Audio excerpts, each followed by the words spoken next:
Olá pessoal, eu queria aqui hoje indicar o canal Crimes Franceses, o canal da Verônica. A Verônica mora na França há muitos anos e ela tem um canal que ela só conta sobre crimes franceses e como há crimes na França. Meu Deus! Gente, vocês vão amar o canal dela. São histórias inéditas, eu não conhecia nenhuma. E são histórias muito interessantes. Fica aqui na descrição o link do canal dela. Após assistir esse vídeo, assista um vídeo, eu tenho certeza que você vai gostar. Inscreva-se, diga que veio por indicação do Investigação e Lei TV. Olá pessoal, bem-vindo ao canal Investigação e Lei TV. Se você é novo aqui, considere inscrever-se no canal. Meu nome é Sandra Di, sou advogada e ativista contra o tráfico humano nos Estados Unidos. Toda terça e sexta eu estou aqui trazendo casos solucionados, casos sem solução e também de desaparecimentos misteriosos.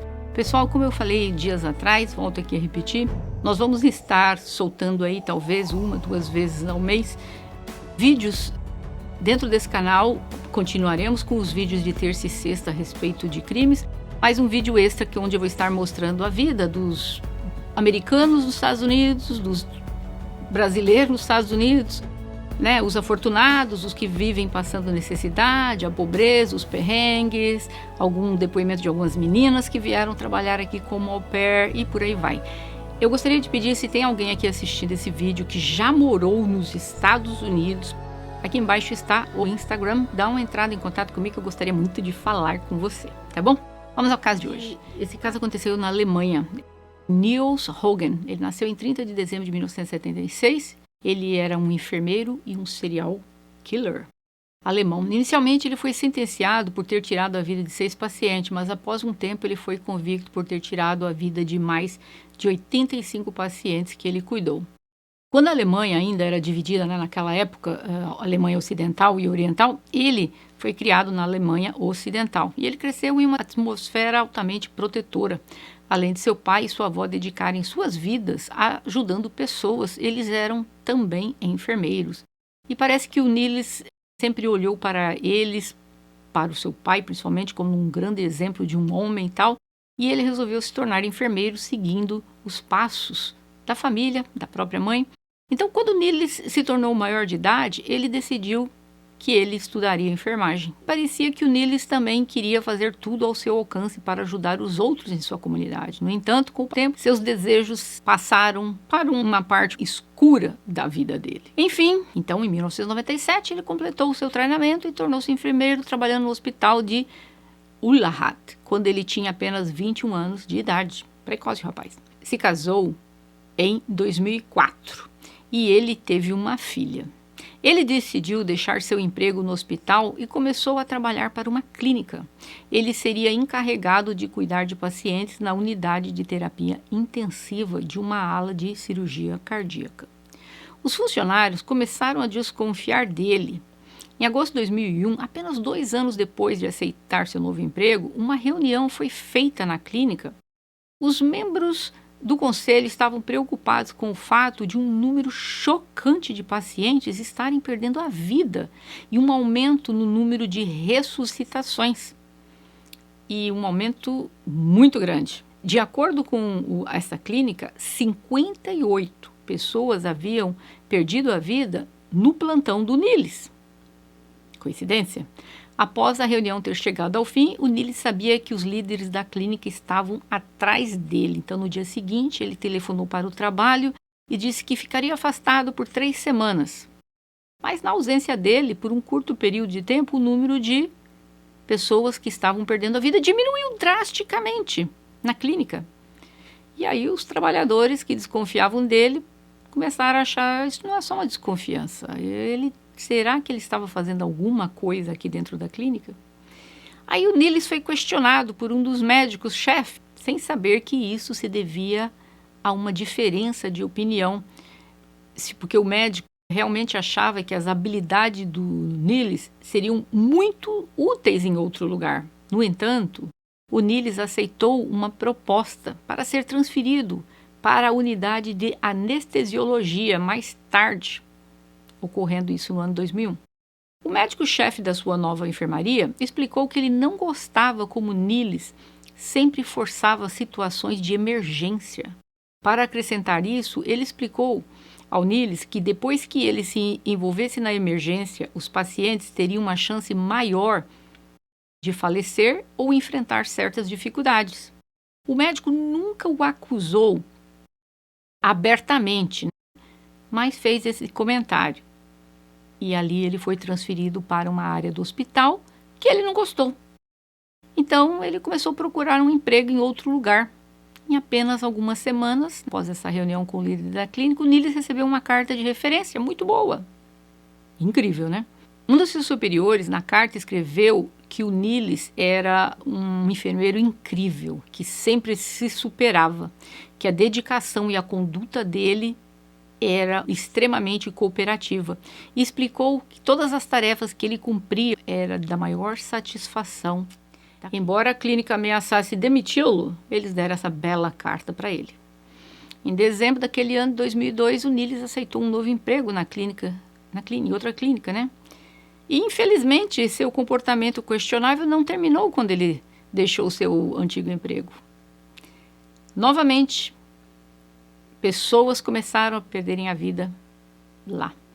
Então, a equipe começou a achar, nossa, isso aqui está assim um nível sem precedentes.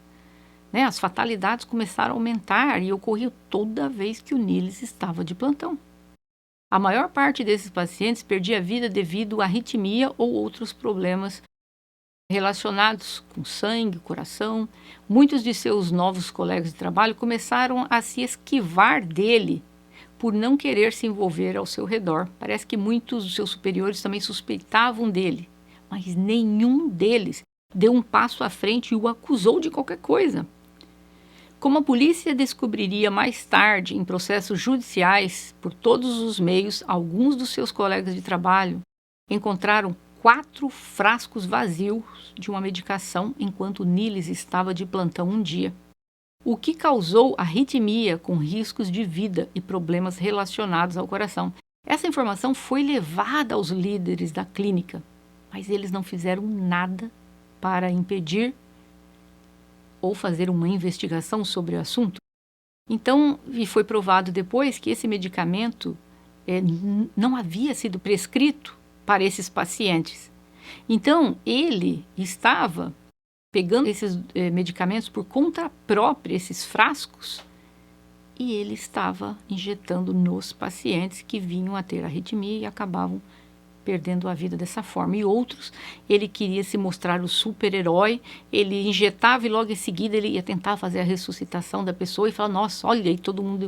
E a nossa, ele conseguiu, a pessoa estava ali quase perdendo a vida e a pessoa voltou à vida. Ou seja, então ele tinha ali também um lado aquele de exibicionismo, querendo mostrar que ele era o bom, que na verdade não era nada disso. Em 22 de junho de 2005, os colegas o flagraram manipulando intencionalmente a bomba de seringa de um paciente para administrar inadequadamente uma medicação. O incidente levou a polícia de Delmenhorst a abrir uma investigação sobre ele.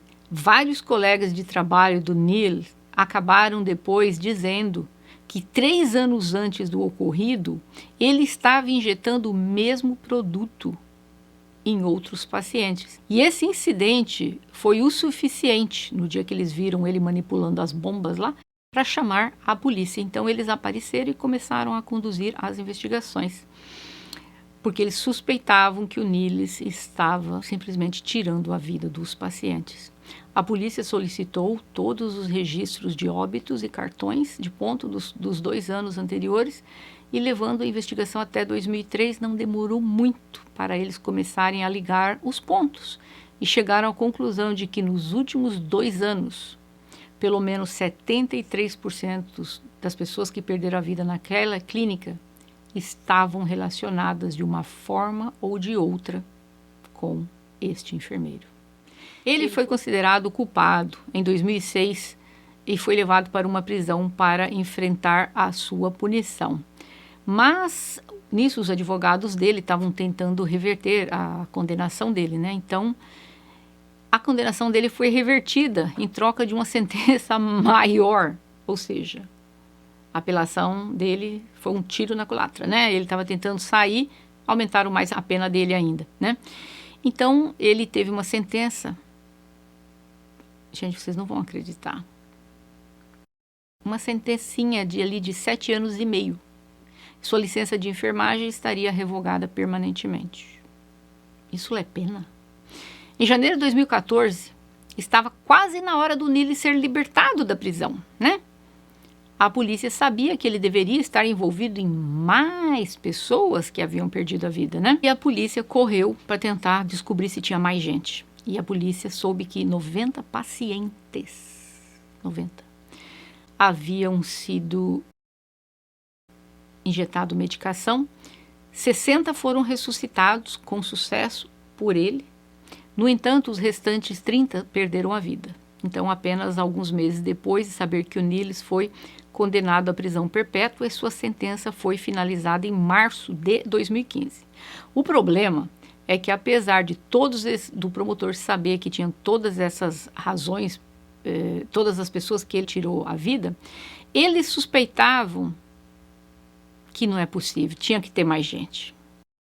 E não era somente só esse problema dele, vamos dizer problema, não, para mim é um crime, né? Eu não digo que seria um problema, é um crime, que ele tinha esse desejo doentio de tirar a vida das pessoas. Os outros acreditavam que ele podia estar tentando mostrar apenas o quanto ele era bom e ressuscitando, e alguma coisa deu errada. Isso tudo era especulação. Mas então, em janeiro de 2018, a Procuradoria do Estado de Oldenburg apresentou uma queixa contra ele, acusando-o de ter tirado a vida de 100 pacientes, entre 7 de fevereiro de 2004 e 24 de junho de 2005. 4 acusações separadas foram julgadas conjuntamente. Os falecidos tinham entre 34 a 96 anos. E eles continuaram as investigações, né, e continuaram cavando o passado dele e tal.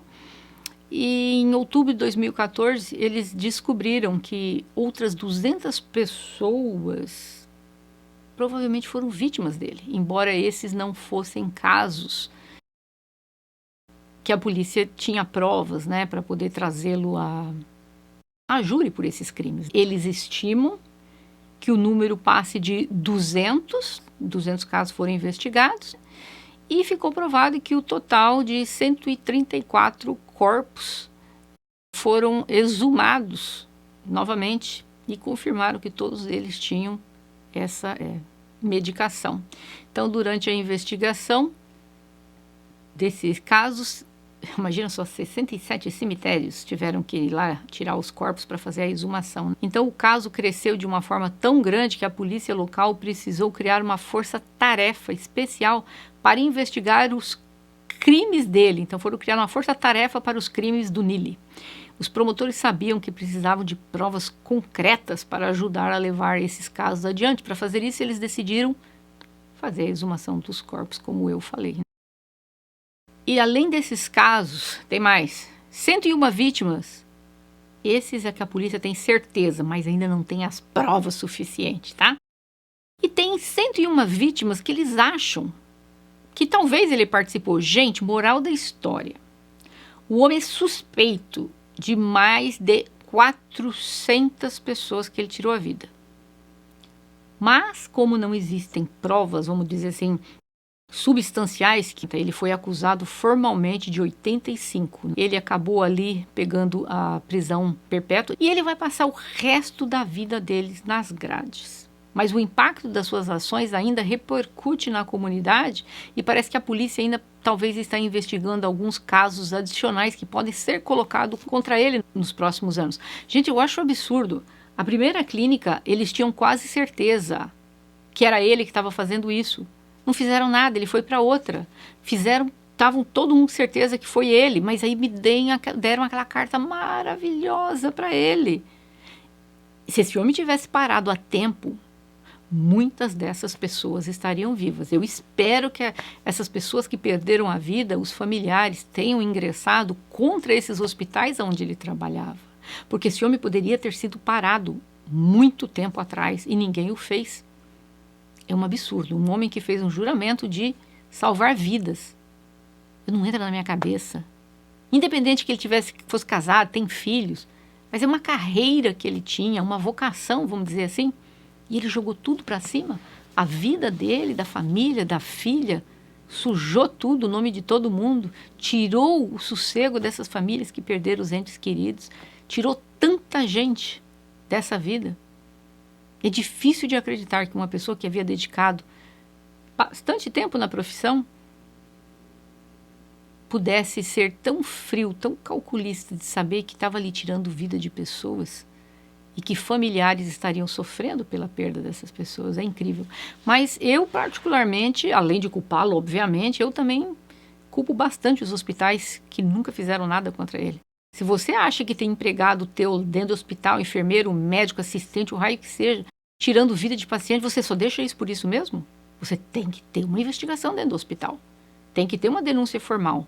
Ali muita gente falhou com essas famílias, infelizmente. E eu gostaria de saber de vocês, o que vocês acham que leva uma pessoa que tinha até aparentemente no começo uma vida normal, casado, filho, de uma família boa, trabalhou por um tempo, tudo bem. O que levou uma pessoa dessa a praticar esses tipos de crime?